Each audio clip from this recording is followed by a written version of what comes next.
America மற்றும் ஈரானுக்கு இடையிலான 14 நாட்கள் போர் நிறுத்த ஒப்பந்தம் லெபனானுக்கு பொருந்தாது என அதிபர் டொனால்ட் ட்ரம்ப் அதிகாரப்பூர்வமாக அறிவித்துள்ளார். ஹிஸ்புல்லா அமைப்பு இந்த ஒப்பந்தத்தில் ஒரு பகுதியாக இல்லை, அவர்கள் தனிமைப்படுத்தப்பட்டுள்ளனர் என்று அதிபர் டொனால்ட் ட்ரம்ப் தெரிவித்துள்ளார். ஈரானுடன் அமைதி நிலவினாலும் ஸ்டேல் மற்றும் ஹிஸ்புல்லா இடையிலான மோதலை ஒரு தனிச்சண்டை என்றும் ட்ரம்ப் வர்ணித்துள்ளார்.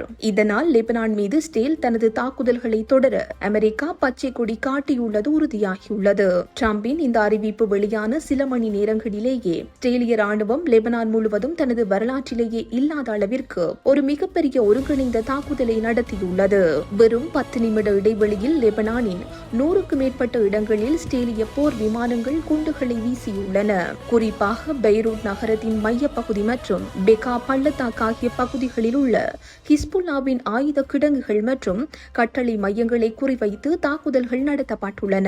தாக்குதலில் இதுவரை 112க்கு மேற்பட்டோர் உயிரிழந்துள்ளதுடன் 800க்கு அதிகமானோர் படுகாயமடைந்துள்ளதாக லெபனான் சுகாதார அமைச்சகம் தெரிவித்துள்ளது. போர் நிறுத்தம் அறிவிக்கப்பட்டதால் நிம்மதியடைந்திருந்த பொதுமக்கள் இந்த திடீர் தாக்குதலால் பீதியடைந்து வீடுகளை விட்டு வெளியேறி வருகின்றனர். லெபனான் பிரதமர் நவாப் சலாம் அமைதி பேச்சுவார்த்தைகள் நடைபெறும் சூழலில் அப்பாவி பொதுமக்கள் மீது ஸ்டேல் இத்தகைய தாக்குதலை நடத்துவது சர்வதேச விதிகளுக்கு எதிரானது என்று கடும் கண்டனம் தெரிவித்துள்ளார். மறுபுறம் ஸ்டேலின் செயலால் ஆத்திரமடைந்துள்ள ஈரான் தனது போர் நிறுத்த ஒப்பந்தத்தை மறுபரிசீலனை செய்ய போவதாக எச்சரித்துள்ளது. ஸ்டேல் லெபனான் மீது தாக்குதல் நடத்துவதை நிறுத்தவில்லை எனில் ஹார்முஸ் ஜலசந்தி மீண்டும் மூடப்படும் என்று ஈரான் அரசு ஊடகங்கள் தெரிவித்துள்ளன.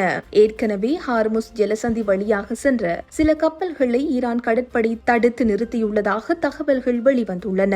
இந்த சிக்கலான சூழல் வரும் வெள்ளிக்கிழமை இஸ்லாமாபாத்தில் நடைபெற உள்ள பேச்சுவார்த்தையை ஒரு மிகப்பெரிய சவாலாக மாற்றியுள்ளமை குறிப்பிடத்தக்கது. இந்த செய்தி உள்ளிட்ட மேலதிக விரிவான செய்திகளுக்கு www.behindmenews.org என்ற எமது இணைய பக்கத்தினை பார்வையிடவும்.